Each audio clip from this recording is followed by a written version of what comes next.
we're finally getting a sense of the rescue operation that, as you mentioned, is currently underway on the Patapsco River.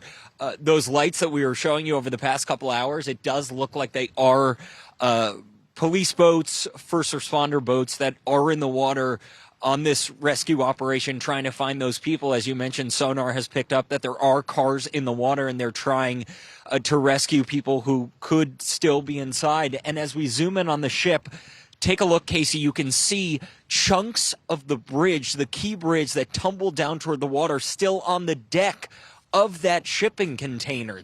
Pieces of the bridge mangled on top of the boat itself, on top of the ship itself.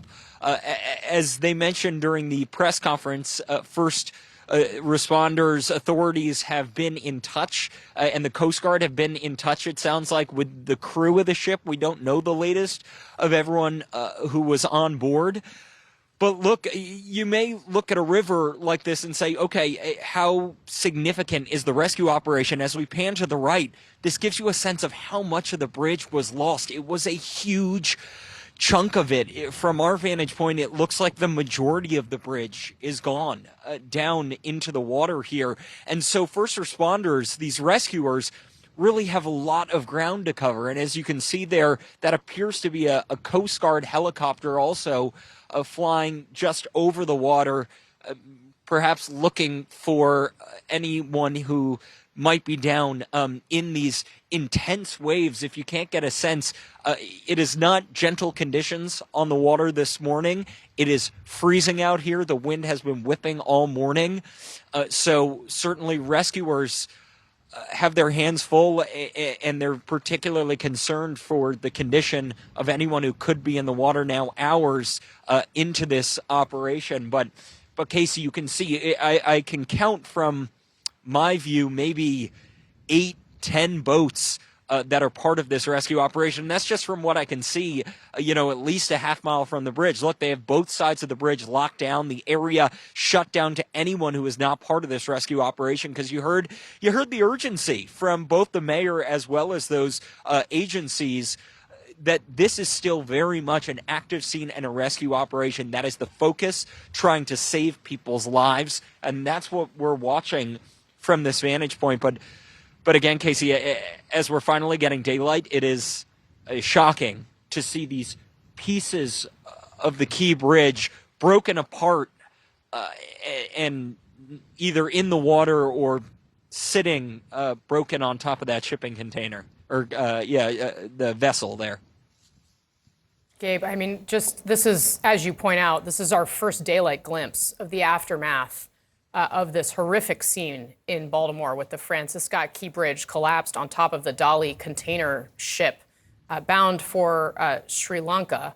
Our Juliet Kayyem noted that there would have been a harbor pilot, someone specifically trained to navigate these waters, on board this ship, underscoring again, officials tell us there's no indication of terrorism. Chief Wallace of the Baltimore City Police Department, not Baltimore County, I misspoke earlier, the Baltimore City Police Department, telling us the efforts right now are on the search and rescue, as they really are racing against time to try to get anyone impacted by this out of water that is so cold. Our Derek Van Dam told us that human survivability is only around 3 hours or so in water that is the temperature, the 48-degree temperature that we understand that water to be. Again, this unfolding at 1:27 a.m. We've been showing you the moment of impact. Now we're able to show you the Baltimore mayor is absolutely right. This is out of an action movie. That twisted metal on top of that ship, as we see those rescue boats there. I just, as someone who with a lot of personal ties to Baltimore as well, I mean, it's just, my heart goes out to all of the families that are impacted and affected here. Let's get to our Kevin Liptak, who's at the White House. We understand that the President of the United States actively monitoring this situation. Kevin, what can you tell us? Yeah, certainly White House officials, like the rest of the country, absorbing the totality of destruction as the sun comes out today. And we are hearing from White House officials who do say they're closely monitoring this incident. And I think the most important thing that we've heard from the White House this morning is telling us that there's no indication of any nefarious intent, terrorism or otherwise. And we obviously heard that from the local officials as well. But certainly as we start to piece together what exactly happened here, that option it seems to be off the table. As federal law enforcement begins to engage, we are hearing from a White House official that there's no indication of nefarious intent. What we have also heard from the White House is that the Coast Guard is sort of taking the lead in terms of the federal response at the moment, in terms of the search and rescue for those who remain unaccounted for as part of this. And obviously White House officials are in touch with officials on the ground there. And you heard a number of officials in that press conference just now saying that they had spoken to the Transportation Secretary, Pete Buttigieg. We know that he spoke to the governor, Wes Moore. He spoke to the Baltimore mayor, Brandon Scott.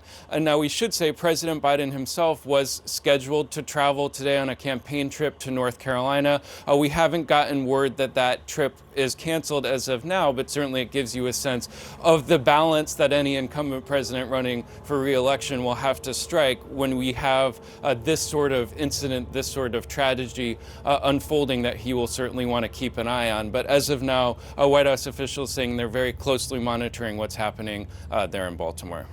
Yeah. All right. Our Kevin Liptak for us at the White House. Kevin, thank you very much. Let me bring in briefly Andy McCabe as we approach the top of the hour. Andy, we did hear from officials saying very clearly that at this point they have no indication that this was terrorism. What do you make of officials being able to make that claim at this point? Also knowing, of course, the FBI is on the scene and involved in this investigation. Well, I think that makes a lot of sense. I mean, they're basing that, no doubt, on the fact that there's a dearth of or an absence of intelligence or information that would point in that direction. Now, you have to, of course, always caveat that with we're at the very beginning stages of this effort. As the officials there in the press conference indicated, 99% of their focus right now, if not 100%, is on rescue and recovery, like identifying victims and pulling as many of those folks out of the water as quickly as they possibly can. So you never really know where things are going to go after we get through this phase and they make more substantial contact with the individuals on the vessel. They're actually able to sit down and start asking some questions about how this whole thing happened. As we've said, as we've discussed earlier this morning, Casey, it's, entirely more likely that there are mechanical failures or mistakes, incompetence, failure of training, things like that, human error that were behind this. Those chances are all far more likely than intentionality, some sort of sabotage or terrorism. And I think it's good that we're hearing from officials that they're considering that, but at this point, they have no indication that that's the case here. I'm sure if we asked them the follow-up question, they would probably also say they have a long way to go before they have a solid understanding of exactly what led to this horrible event.